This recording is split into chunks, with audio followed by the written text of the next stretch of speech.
history of crime detection has produced no more famous name than that of Sexton Blake. We present William Franklin as Sexton Blake, with David Gregory as his assistant tinker, and Heather Chasen as his secretary, Paula Dane, in a series of case histories by Donald Stewart.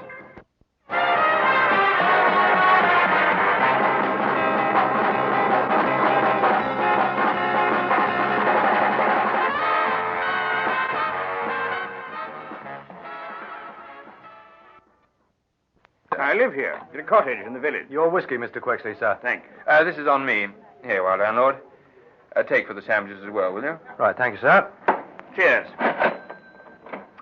Funny thing, Blake, you must be psychic. I was going to ring you. Sudden nostalgia after nearly 3 years? No, just a queer thing I can't explain. Your change and the sandwiches, sir. Thanks. Sorry, Quexley. Take a look at these. Playing cards. 10, knave, queen, king of spades, almost a royal flush. Been playing poker? No. You see that line of writing on each card? Now, if you take them in order of value, you get... A message, yes, I see. Seek for the ace at the stairs between two gates. Ask for the black Zambomba, says the Sin Eater. What's it mean? You tell me. How did you get these cards? By post. All together? No, separately. Enclosed in cheap envelopes. The address was all right, but... Well, I've no more idea than the man in the moon who sent them or what they mean. What's, a black Zambomba? It's a child's toy, a kind of musical instrument. Spanish origin. What was the postmark? Maidstone. I don't know anybody in Maidstone. Quite an intriguing little puzzle. Could be some sort of advertisement, I suppose. Or a joke. What's the point? A little obscure, I'll admit. Well, I'm afraid we must be off, Quexley. Oh, no, you'll have another drink. Sorry, old man, I've an urgent appointment in London, and we shall only just make it. We only stopped because Paula's stomach was screaming for nourishment. But I'm only halfway through these sandwiches. Bring them with you. You can have mine as well. I'll keep in touch with you, Quexley. Fine. Can I take these cards? Of course. Oh, here, you'd better have my phone number. I've got a pencil somewhere. Here, use this. Thank you. There you are. And don't forget to ring. I won't. So long, old man. Sorry to have to rush off. Good night, Mr. Quexley. Bye-bye, Miss Dane. Bye, Blake. Look forward to hearing from you. Jasper. Yes, sir? Bring me another large scotch, will you? Now, hop in. We'll have to step on it.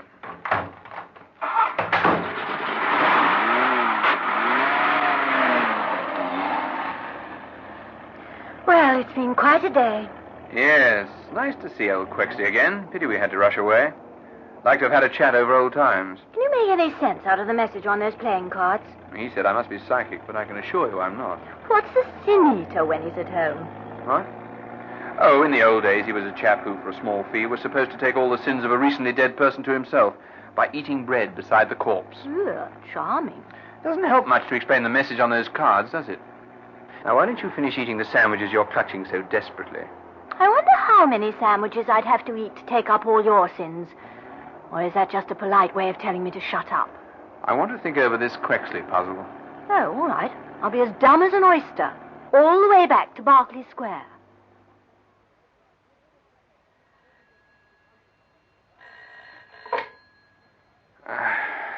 Sexton Blake speaking. Blake.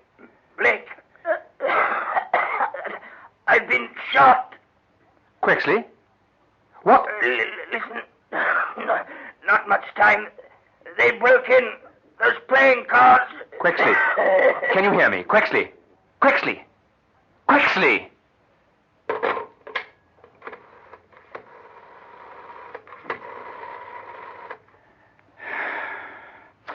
Now, come on. Operator, listen, this is urgent. Connect me with the police station at Larkminster. No, I don't know the number. Never mind about the supervisor. Get me through as quickly as you can. A man's life may depend on it. Go on, hurry. Tinker, wake up. Come to my room. It's urgent. What's up, Governor? What's all the racket about? I can't stop to explain. I'm on the phone. Hello? Oh, damn it. Why don't they get a move on? Hello, Larkminster Police. Listen, Sergeant, this is Sexton Blake speaking. Send round at once to Mr. Quexley's house. Mr. Quexley. He's been shot. Take a doctor with you. Don't talk, man. Get busy. It's serious. I'm coming down straight away. I'll answer any questions when I get there. Hurry.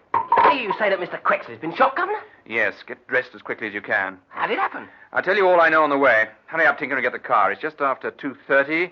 We ought to get to Larkminster about 4:45. Mr. Quexley was dead when we got here, sir. Shot twice through the chest. Both bullets pierced his lungs. The doctor said he practically drowned in his own blood. Poor old Quexley. They've made a pretty thorough mess of the place, Inspector Hedges. Yeah, they certainly have. Looking for those playing cards. There's little doubt that was the objective. Mr. Quexley surprised them and they shot him. Have you any idea what the message on the cards means, Mr. Black? Not at the moment, Inspector. But do you think that Mr. Quexley was telling the truth when he told you that he didn't know anything about it, or who sent him? Yes, I'm fairly sure he was. How well did you know Mr. Quexley, sir? We were old friends. Quexley was a journalist of political stuff, mostly foreign affairs. He was attached to the Chronicle for a number of years. Then he came into a bit of money on the death of an uncle, I believe. And I lost track of him until I ran into him at the pub last night. I see. He didn't say anything at all that might help to explain this business, sir. There wasn't time to talk much. I had an appointment with the Home Secretary and had to dash away to get back to London in time. If I'd known what was going to happen to the poor It chap... didn't strike you that there was anything serious about the message on the cards? Would it have struck you, Inspector? Well, no, sir, I can't say it would. More like a sort of crossword puzzle. Well, we may find some sort of clue when we go through all this litter, but of course we can't touch anything until the photographers and fingerprint chaps have been. I doubt if you'll find anything. I must be getting back to London. I'm leaving my assistant to have a prowl around the village. Any special object, Governor? No, just a picker-up of unconsidered trifles. Quexley must have made a few friends when he came to live here. See if they can tell you anything. Well, I thought you were sure that Mr. Quexley didn't know anything about the playing cards. That doesn't necessarily mean that someone he knew didn't and doesn't. Use your common sense. Goodbye for the present, Inspector. Oh, goodbye, Mr. Blake. I'll let you know if we get onto anything. I'll do the same. Here, Governor. If you're going to take the car, how do I get back? Hire a car from somewhere, or you might try hitchhiking. Though I hardly think you've got the right sort of legs to be very successful. Mr. Blake isn't available at the moment. No, I've no idea. Look, I'm sorry, but I can't give you any information at all. Yes, I understand that. I'll give Mr. Blake your message. Yes, I'll make it quite clear. Goodbye. Ooh. I'm back, Paula. Anything important? Well, they've been ringing up from the Home Office all morning. They don't sound a bit pleased. It's the starch in their diet. You said you'd let them know this morning if you would undertake that... I know. You got my note about poor Quexley. Yes, I'm terribly sorry. Did you find out anything at Larkminster? Nothing. Tinker's still there making inquiries. I doubt whether they'll amount to much. Did you get on to Chief Inspector Coots? Yes, he's ringing back. Good. What about any other Quexley? It's an unusual name. There can't be many of them. I've got Nichols onto that. Oh, if that's a Home Office again, what do I say? The first thing that comes into your head. It's a language they understand. Oh, very fun. Mr. Sexton Blake's residence?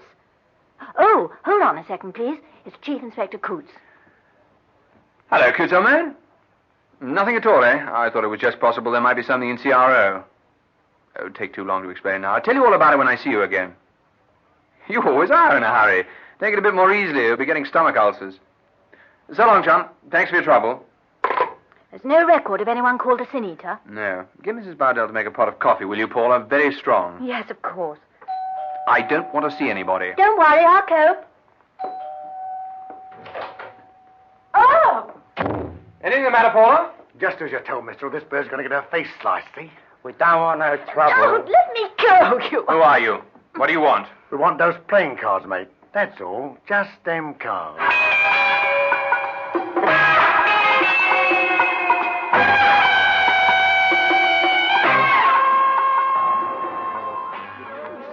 Came in after Mr. Quexley left the pub last night, landlord. That's right. He wanted to know Mr. Quexley's address. Actually, he didn't come in because I was just closing up. You gave him the address? Well, I didn't see any harm in it. He was a pleasant sort of chap, stoutish, rather red-faced. Of course, if I'd have known. You couldn't, could you? You'd never seen this man before, I suppose. No, sir, he was a stranger to me. Had he got a car? Yeah. I didn't see it, but I heard it. Would you recognize him again if you saw him? Yes, I'm sure I would. He got a large mole on the corner of his mouth, just about here. Well, that may be helpful. You're a Londoner, aren't you, Mr. Jasper? That's right, sir. I only took over the Lark a year ago. Bit quiet after the smoke, eh? Yeah, you're right there, sir. This is the first bit of excitement we've had.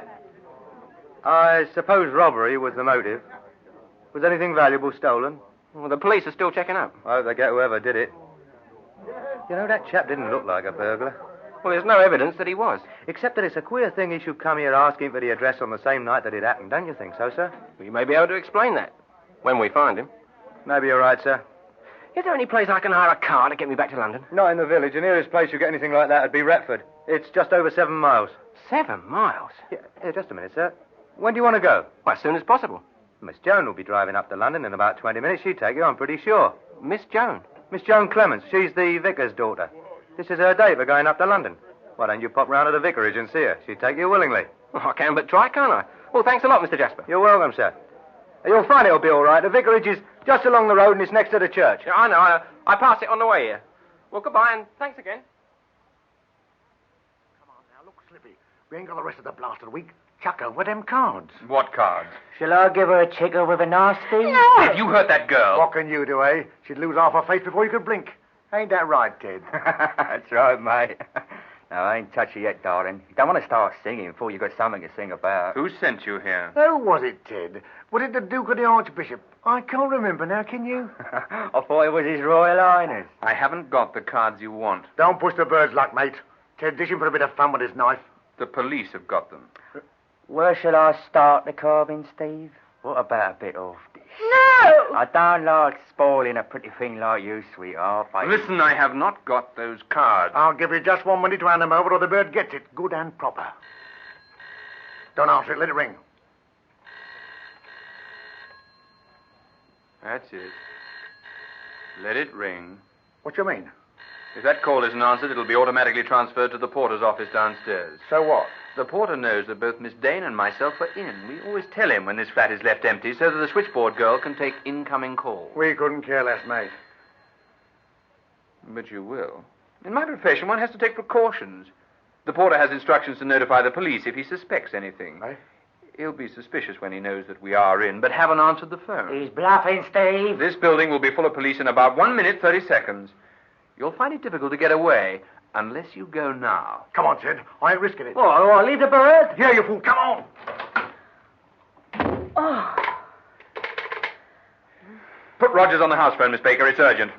All right, Paula? Oh, well, just a little shaky. Rogers, there are 2 young thugs on the way down. Usual type. I want them followed. They believed you about the porter and the telephone. I was afraid the phone would ring again and spoil it. I daren't do anything with that knife at your throat. Well, he'd have loved to have used it. Yeah, drink this brandy. It'll pull you together. I wonder who that phone call was from. The Home Office again, probably. They have their uses after all. Do you want me to...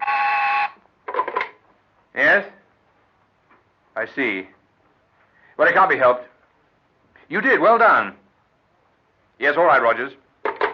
They got away. Went off like the wind on motorbikes. Rogers got the number of one of them. Well, we can check up on that. Yes, do that, Paula. Here's the number.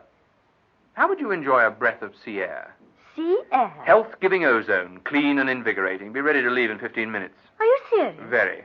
Where are you going? To follow up the message on those playing cards, we're going to find the ace. And I hope the black Zambomba. All right. I'll see you downstairs in 15 minutes.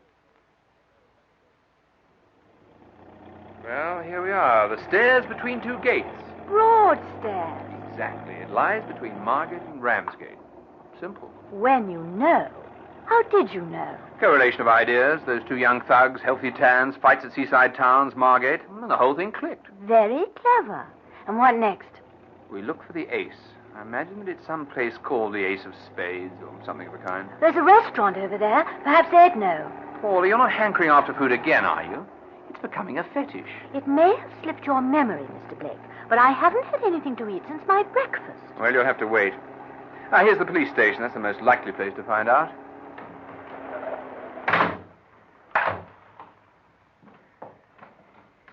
In here, Paula. Good afternoon, Sergeant. My name's Sexton Blake. I'm looking for somewhere in Broadstairs called the Ace. Ace of Spades, something like that, perhaps? Any ideas? Well, I don't know of any place called the Ace. Not round here, Mr. Blake. Is there anything perhaps with the initials ACE, Sergeant? Oh, not that I can recall, sir. It could be a guest house or a bungalow, perhaps. Oh, I haven't heard of anything of that kind, miss. You could try a directory. Here, hold on a minute. There's the almshouses. Almshouses? Yes, the Anne Codrington Estate, sir. They was built by a wealthy old lady, Miss Anne Codrington. Got a stone plaque over the front with her name and the date, 1902. How do we get to them? Oh, it's not far, sir. Just off Stone Road, on the way to North Foreland. Well, thanks for your help, Sergeant. We'll get along. You're welcome, sir. I hope it's what you're looking for. Yes, so do I. One more question. Do you know of anyone in the district who's called or known as the Sin Eater? The Sin Eater? Well, queer sort of name, sir. No, I'm afraid I don't. I'm sorry. No, never mind, Sergeant. Thanks again. Come on, Paula. There you are, Mr. Blake. The Anne Codrington estate. 4 quite attractive little cottages. Which one do we choose? We might try number 1. The A stands for the highest or the lowest value. Shall I come with you? As long as you don't chunter on about food. Come on.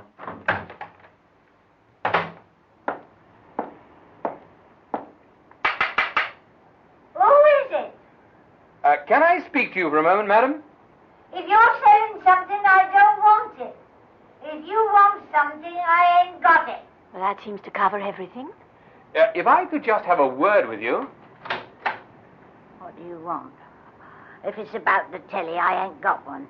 I've called about the Black Zambomba. Oh, is that it? You better come in. Thank you. They're always trying to sell you something that is round here. And if it ain't that it's collecting, it gets on your nerves. I'm sure it must be very trying, Mrs. Glibber. Agnes Glibber. I was in the middle of getting me supper. You'll be Mr. Quexley, I suppose. I'm acting for Mr. Quexley. Oh, he said I was to give it to Mr. Quexley. The Sin Eater. What? The Sin Eater told you to give the Black Zambomba to Mr. Quexley. Oh, I don't know nothing about no Sin Eater. Who are you? You ain't Mr. Quexley, so what do you know about it, eh? Mrs. Glibber, I think I ought to tell you that this is a very serious business. A man has already been murdered. Lord of mercy. Not Carlo, was it? Carlo? Carlo who? Carlo Rossi. Mr. Blake, that's the man. Yes, all right, Paula. Mrs. Glibber, please tell me everything you know about Carlo Rossi. Well, I don't know, I'm sure. It'd be easier to tell me than the police, wouldn't it? The police? Was it Carlo what was murdered? Why should you think it was? Well, he never come back, you see. It worried me, it did, but I didn't rightly know what to do. You know Carlo Rossi well? He's my nephew. My sister married an Italian. During the First World War it was. She's dead now. Only she was younger than me. I never met her husband, and I'd only met young Carlo once before he come here. When did he come here? Well, it'd be about 2 weeks ago. Oh, that'll be the kettle. I was just going to make a cup, I was. I'll make it for you, shall I? Yes, do that, will you, Paula? The tea's already in the pot, miss. Now, Mrs. Glibber, your nephew Carlo Rossi came here to see you 2 weeks ago. That's right. He wanted to know if he could stop here for a couple of nights. Fair got the jitters he had. I could tell he was in some sort of trouble. Up and down like a monkey on a stick, and he kept looking out of the window. When young Johnny knocked, he wouldn't let me go to the door until he'd called out who he was. Who's young Johnny? Oh, he's the son of a lady friend what does errands for me now and again. Oh, thank you, miss. Go on, Mrs. Glibber. Did Carlo Rossi tell you what was worrying him? Well, he said it was nothing. His nerves was upset, but I wasn't born yesterday. Scared stiff he was or something. If you ask me, somebody was after him. What happened next? Well, I give him a bed in the spare room, but he didn't sleep much. Walking about half the night he was. And when he come down in the morning, he looked shocking. I've got to be on my way, Aunt Agnes, he said. And that's when he give me that thing. The Zambomba? Yes, that's right. It was a funny-looking thing, like a black jam jar with the top covered over by a bit of parchment stuff. It's got a stick through the middle. He told me to keep it somewhere safe, as it was very valuable. If he didn't come back, I was to give it to a man named Quexley who'd come for it. And then he left? Well, not till the evening. No, he gave them letters to Johnny, and he asked him to post them. 4 of them there was. The playing cards. What'd you say? Never mind. Go on, Mrs. Glibber. Well, Carlo told him not to post them all at the same time, and not anywhere in the district. He gave Johnny £3, he did. Johnny's got a married sister what lives at Maidstone. He gave them to her to post. It was all addressed to Mr. Quexley. I know. Could I have the Black Zambomba? Well, I suppose it's all right. I've got it in the back room. I'll fetch it. I can't get about very quickly these days. It's me arthritis. It's beginning to gel, Paula. They're going to get a shock at the Home Office. Do 'em good. Talk about killing 2 birds with 1 stone. I bet you never expected the Home Office job would link up with this, did you? And Mrs. Glibber's coming back.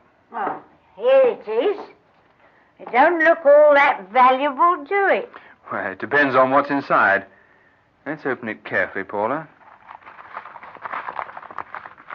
Packed full of cotton wool. And there's something hard in the middle. A child's glass marble.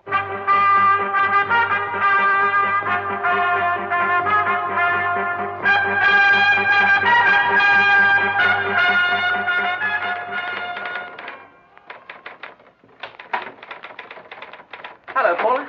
Where's the governor? I don't know. Playing marbles with the Home Secretary, probably. Doing what? Oh, I get it. You're talking about the marble in the Zambomba thing. Has the governor found out what it means? I wouldn't know. He's being a bit oysterish. We like springing a surprise. It gives him his kicks. And I've got a little surprise I'm going to spring on him. Well, it's difficult to surprise the governor. He usually knows all about it already. Oh, here he is now.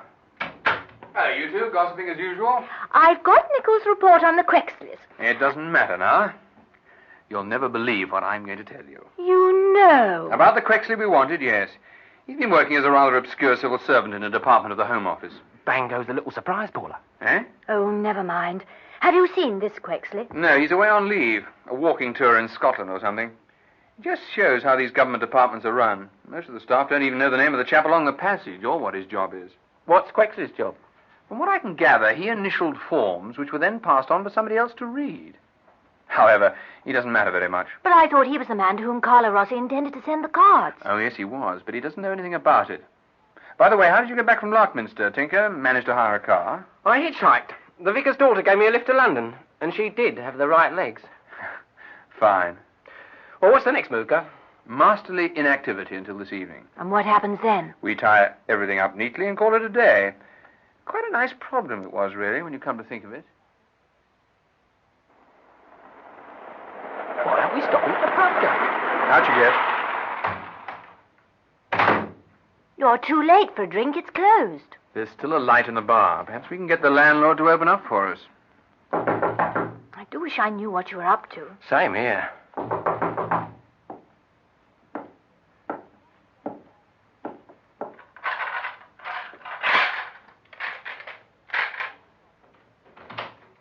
Who is it?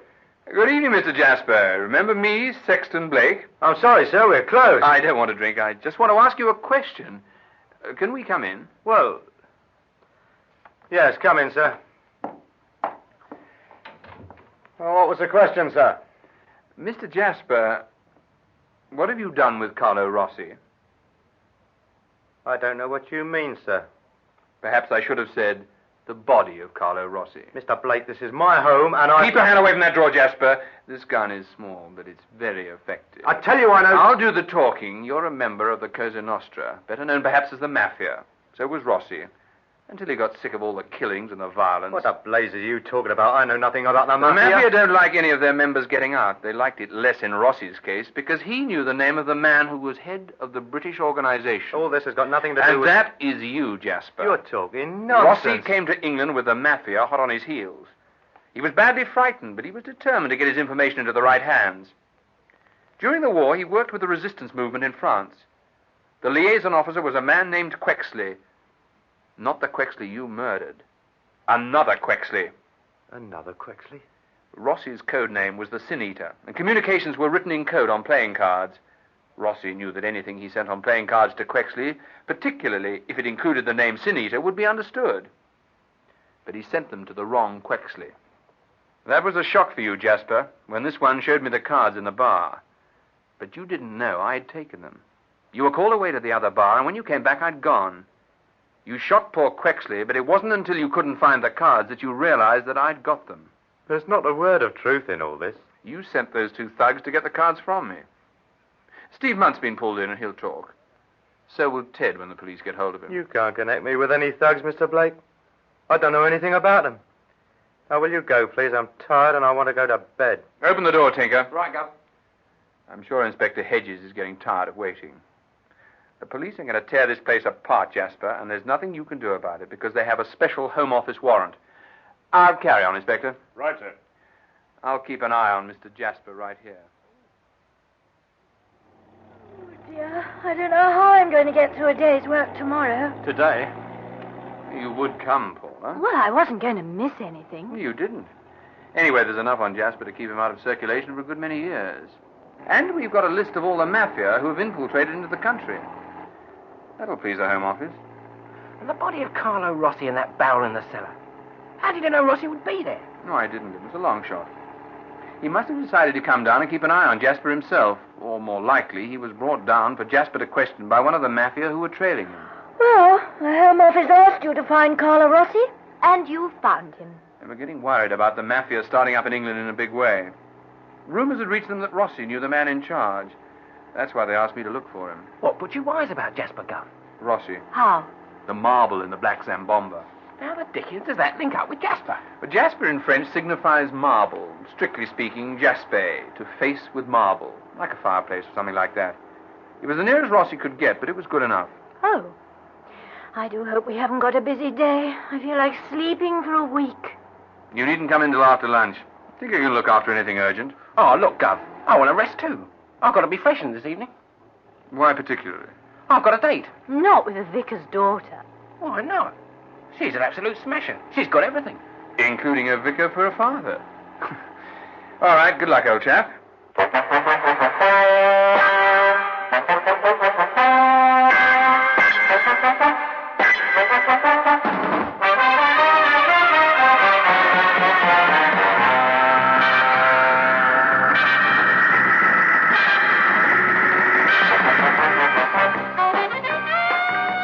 That story in our Sexton Blake series was called The Sin Eater and was written by Donald Stewart. William Franklin was Sexton Blake, David Gregory, Tinker, and Heather Chasen, Paula. Mr. Jasper, the landlord of the Morning Lark, was played by James Beck, Daniel Quexley and Ted Clint by Henry Stamper, Inspector Hedges by Ronald Badley, Steve Munt and the police sergeant, Norman Mitchell, and Agnes Glibber was played by Betty Hardy. The series was devised for radio by Philip Ridgway and produced by Alistair Scott Johnston.